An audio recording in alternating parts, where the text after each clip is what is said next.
My husband has always been really closing to his mom, so much that he's like a mama's boy. But I never expected her to get so mad at me the way she did. It all started when she went through my purse without asking. First off, that's a huge invasion of privacy. Who does that? While snooping, she found some money and immediately accused me of stealing it. Why? Because she didn't even know I had a job. She thought I was just a stay-at-home wife. But in reality, I'm the one earning the money in our household. They even tried to kick me out of my own house, claiming I had stolen their money. So I left and went across the street to a hotel. When I got there, the hotel manager welcomed me warmly. Why? Because I work there. You should have seen the look on my mother-in-law's face when she realized this. Now, I'm writing this post because I feel so lost. I've made this account just to share my story and hopefully get some advice from others who might have been through something similar. I've already read so many posts from people in tough situations, but none of them seem to fit what I'm going through. Before I go further, I want to admit that I know I made some mistakes to end up here. I should have seen the red flags, but I didn't. Now, all I can do is figure out my next steps. Please don't judge me. I just need help to move forward. If you're still with me, here's why I'm posting this. I'm 30, and I'm starting to think my husband might be cheating on me. The problem is I rely completely on him and his parents, so leaving feels impossible. I'll explain everything in sections so it's easier to understand, and not just one big rant. Why I think my husband is cheating. I'm not someone who jumps to conclusions easily. I try to stay calm and think things through. But my husband, Randy, has never been good at sharing his thoughts or communicating what he wants. Because of that, I'm starting to notice things that feel off. This is just the beginning, and I'm trying to figure out what to do next. I hope sharing my story here will help me find some clarity and advice. I've had to learn to read between the lines and assume I don't always have all the information. I try not to overreact, and I've always given my husband a lot of trust. After all, we've been married for almost 10 years now, and I'd like to think I know his behavior well, what's normal and what isn't. When we first got married, he was in the military, but he was discharged a few years ago due to an injury. So, I'm not just calling him a cheater because he's been going out more than usual. I don't assume he's unfaithful every time he's out of my sight. But there are multiple reasons, real reasons, that have made me think something is going on. Why I think he's cheating. Lately, he's been going out much more often. When he bothers to explain, he says it's because he's working late. He's a real estate agent, so his schedule has always been a bit unpredictable. At first, I didn't think much of it. But over time, he started coming home later and later, always sticking to the excuse that he was working. Then there's his phone. He's constantly on it now, much more than he used to be. He says it's for work, but he already has a work phone that he uses for business. The extra time he's spending on his personal phone feels suspicious. A few weeks ago, I even saw him using Snapchat, which he's never used before, at least not that I know of. I can't imagine work-related conversations happening on Snapchat. There are other things too. Sometimes, he comes home smelling like a woman's perfume. Other times, he looks more put together than he should after supposedly working late. I'm not sure if these are solid reasons to feel this way, but in my heart, I know something is wrong. I believe he's being unfaithful, and probably still is. Why I haven't confronted him or left. You're probably wondering why I haven't just talked to him about this or left. The truth is, talking to him wouldn't help. He doesn't handle problems well, no matter how gently I bring them up. Every time I try, he turns it around on me, making it seem like I'm the problem. If I mention this, I know he'll accuse me of not trusting him, and somehow I'll end up feeling guilty and apologizing. It's happened before, not with cheating but with other issues. Looking back, I realize this pattern now. At the time, I didn't see it for what it was. But now I'm stuck, unsure of what to do next. When I think about talking to Randy about my concerns, I just know it'll end up being something I'll have to apologize for. So I feel like I have no choice but to consider leaving. And before anyone says I'm being too quick to give up or making a big decision over one problem, let me explain more about my marriage. I got married at 20, the same year I graduated high school. Randy was 25 and in the Navy. He completely swept me off my feet. I didn't have much of a family. My dad left when I was a freshman in high school, and my mom basically gave up on life after that. She passed away when I was 20. By then, I was completely alone in the world. Then Randy came into my life. Within 5 months of meeting him, I was signing my name on a marriage certificate. He told me he didn't want to drag me around from one Navy station to another, even though I would have followed him anywhere. He said I'd already been through so much instability in my life and deserved a proper home and family. After we got married, we moved in with his parents, and shortly after, he was deployed. I never complained. I was just so grateful that someone cared enough to try to give me the stable family life I'd never had. Randy's father was also in the Navy, and his parents had very traditional values. The man earns the money, and the woman takes care of the home. When Randy and I got married, his mom took it upon herself to train me to be the perfect homemaker. I was 20, barely an adult, and thrilled to finally have a family. I wanted to fit in, so I did whatever was expected of me. I didn't question their rules or expectations, and because of that, the demands kept piling up. I was expected to embrace the role of a perfect little wife. That meant staying home, cooking, cleaning, and taking care of my in-laws. For the past 9 years, that's all I've done. Early on, I was even discouraged from leaving the house alone since Randy was deployed, and we lived in the middle of the city. Over time, I just stopped going out altogether. Even when Randy came back and started working as a real estate agent, nothing changed.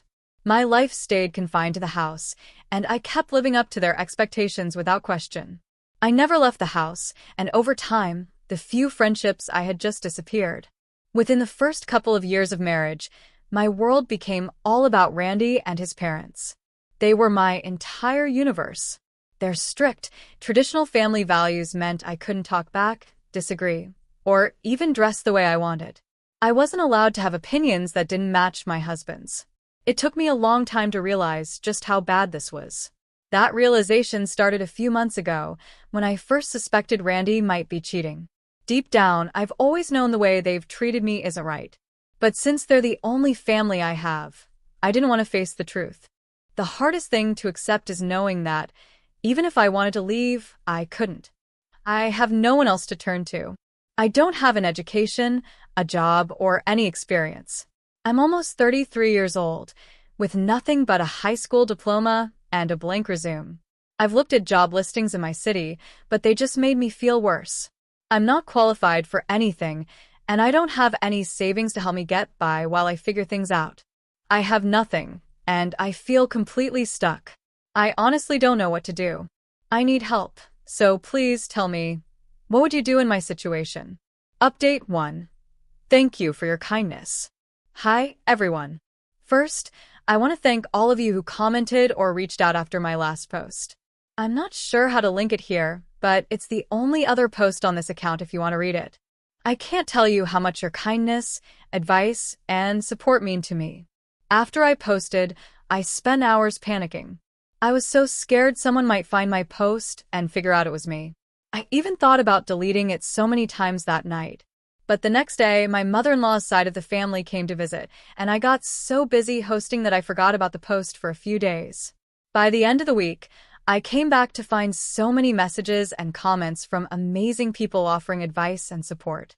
I read every single one, and I took all of your advice to heart. You've given me so much to think about, and I'm truly grateful.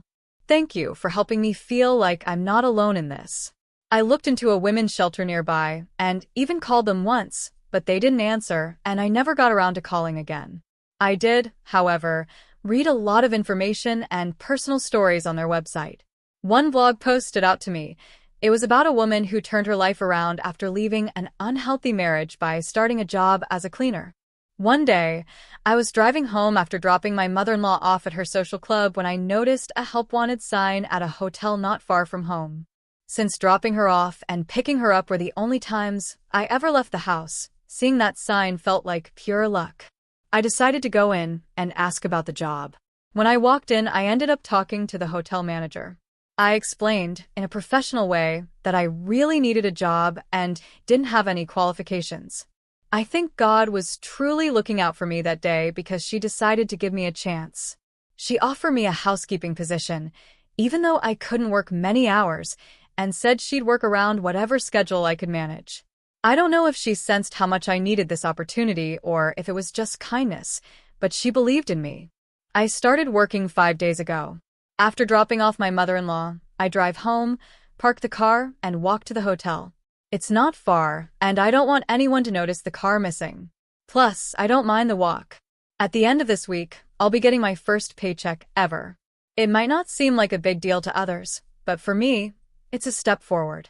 It's progress, and I thank God every day for this chance. Update 2. Feeling defeated. I don't even know where to begin. I'm in shock. I really thought things were getting better. For the first time in a long time, I felt like I was finally taking steps toward freedom and independence. I thought I was on the right track. But now, I'm worse off than I've ever been.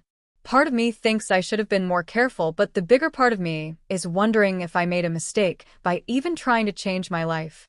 I wanted freedom so badly, in any form, but now I don't know if I made the right choice. I feel lost again. Weeks ago, I started working as a housekeeper at a hotel.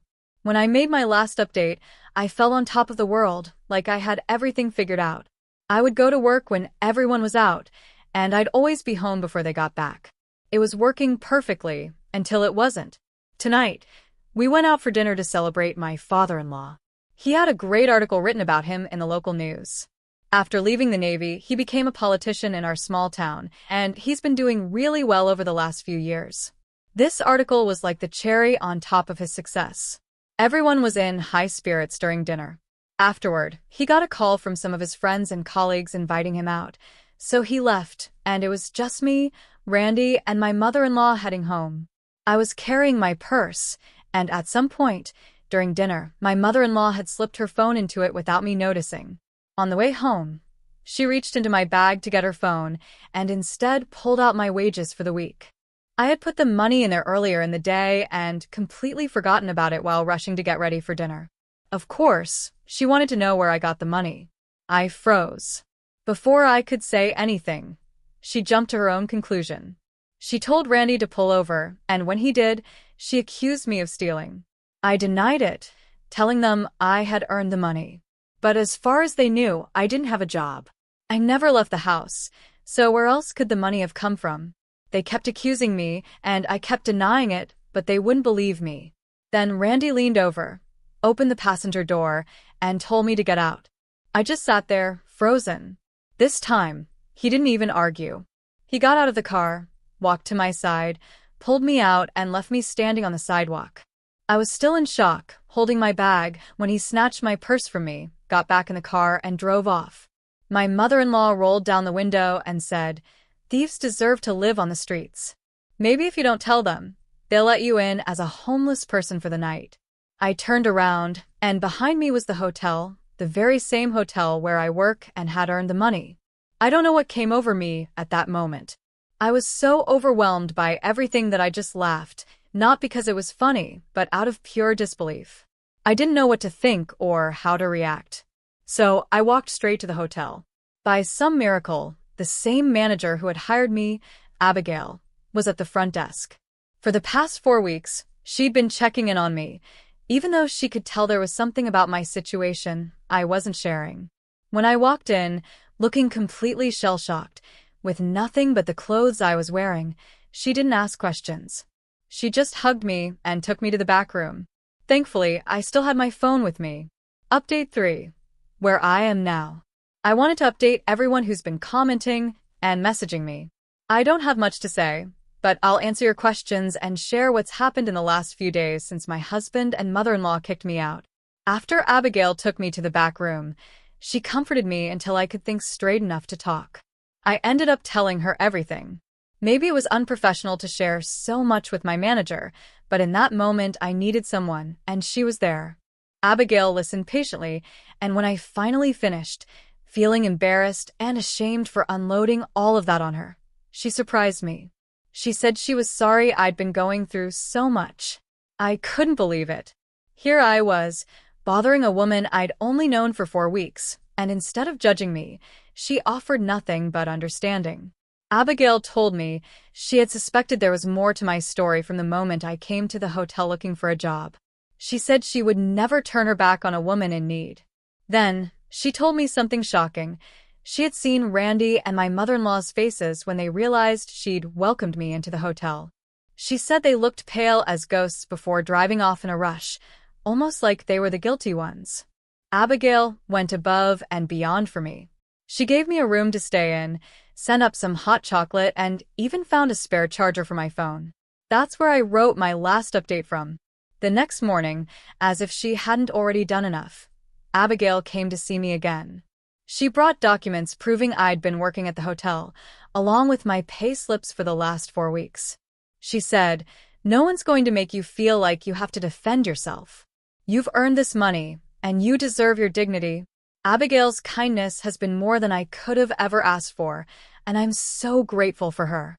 She didn't just give me a job, she gave me a chance to start over.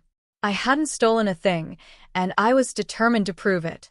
Abigail drove me to my in-laws' house, what used to be my home. I didn't want to drag her any further into my problems, so I went inside alone. I didn't really have a plan, and I wasn't sure what I was hoping to achieve. When I showed Randy the documents proving I'd earned the money from my job, he just looked at them and said it didn't change anything. He told me I had gone behind his back and that it would take a lot for him to forgive me.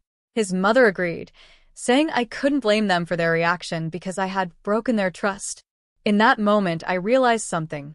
If I gave in, apologized, and begged for forgiveness, I'd never get out of this. I'd never have another chance to change my life. It took every ounce of strength I had to walk into our bedroom, grab a few things, and leave as quickly as I could. I'm so thankful I followed the advice from a commenter who told me to have my important documents ready to go. Those were the first things I grabbed. And I'm even more grateful that when I walked out, practically running as Randy screamed at me, Abigail was still waiting for me outside. So, here I am now, sitting in a hotel room with just a duffel bag and nothing else to my name. This is what I wanted, isn't it? Update 4. Standing up for myself. For 10 years, I did everything my husband and his parents told me to do. I learned to be a good wife, the perfect daughter-in-law, a homemaker, a maid, and their errand girl. I learned that when they said something, it wasn't my place to argue. But when they threw me out into the street in the middle of the night, they lost the right to have me silently follow their rules. And when they came into my workplace and berated Abigail, the one person who ever stood up for me, they crossed the line. Abigail is the only person who has supported me in the last decade, and I decided I was done being passive. I was right at the end of my last update. This is what I wanted. I gained nothing by sitting here, wallowing, and letting them control my life. There were even bruises on my arm from where Randy had grabbed me to pull me out of the car. I didn't notice them at first, but when I finally did later that night, I realized just how much I had let myself endure without saying anything. I didn't know what to do with that realization at first, but now I do. I'm done letting them hurt me, and I'm not going back. I figured it all out when Randy and my mother-in-law showed up at the hotel. They came in thinking they could confront Abigail, accusing her of sticking her nose where it doesn't belong and filling my head with nonsense. Then they tried to threaten Abigail's job by name-dropping my father-in-law, the politician. But I was ready for them. I had already taken the CCTV footage from the night Randy threw me out and paired it with photos of my bruises. I went straight to the police. I didn't care if they couldn't take action. I just wanted to make a report and make sure they had the evidence. I also emailed everything to the same newspaper that had recently written a glowing article about my father-in-law. You know, the one we were celebrating when this whole mess began. As of this morning, 3 local newspapers and 4 websites have published stories about a prominent local politician's wife and son abusing his daughter-in-law and throwing her into the street. Each article has called out Randy and his mother, putting a spotlight on the so-called family values my father-in-law claims to uphold. So far, I haven't spoken to any of them, but I've received at least 10 calls from my husband, my in-laws, and a bunch of unknown numbers, probably them or maybe journalists. I don't know if they're looking for me, and I don't care. I don't plan on seeing them again until I have a lawyer and file for divorce. Right now, I'm staying in Abigail's apartment, far away from the people I once called family. It's scary.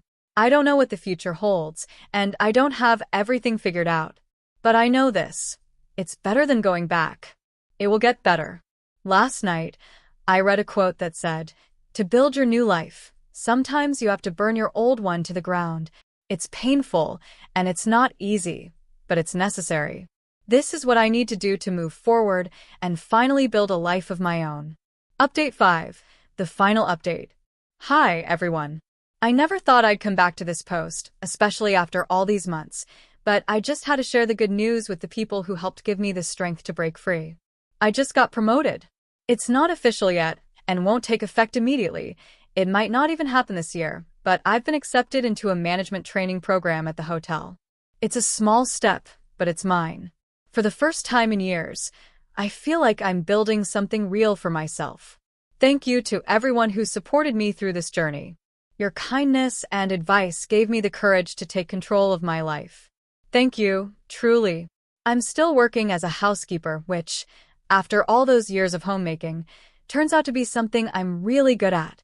But now, I'm being trained to take over the housekeeping management role. Along with the promotion comes a nice pay raise, and I'm now a full-time salaried employee. Can you believe it?